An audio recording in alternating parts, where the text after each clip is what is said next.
I don't know how we got so lucky to get Sarah. I knew she was smart. I knew she worked hard. What we really saw in Sarah was her character, that she was a good person. When you build a team, it's really how they fit together and how they work on a team together. And Sarah brings so much to our team.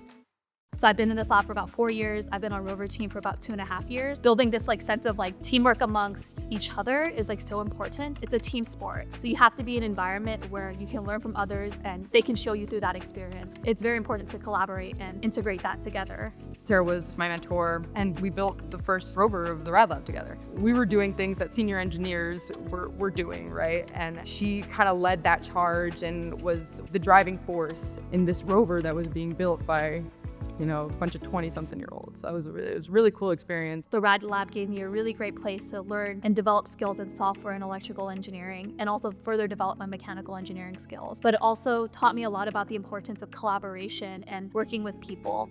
The most important thing that you can learn is how to learn new things. And so I saw that just blossom in Sarah. Those kinds of skills are going to take you really far. So I think mentorship is really important. I've obviously benefited a lot from mentorship. Robotics is just such a collaborative environment that you're almost excited to pass it down to the next person. You're like, this took me 3 years to learn. I could teach you this in 3 months because I spent the time learning it. I think the best way to learn something, to truly understand and grasp the topic, is to try teaching it to someone brand new. To be able to take what she has taught me and how she presents herself and to then be able to mentor others has been pretty important in my life. She, I think, sees in mechanical engineering the opportunity to solve problems. At multiple points in her development here, we've started with, how do you do something?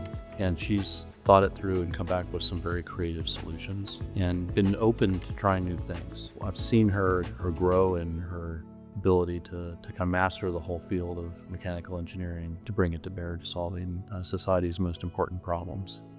I think Texas A&M has done really great work in highlighting the students and highlighting the importance of the work. I think they've done a really great job of showing me oh, these are the possibilities. And I think it's just a spirit of we can do it.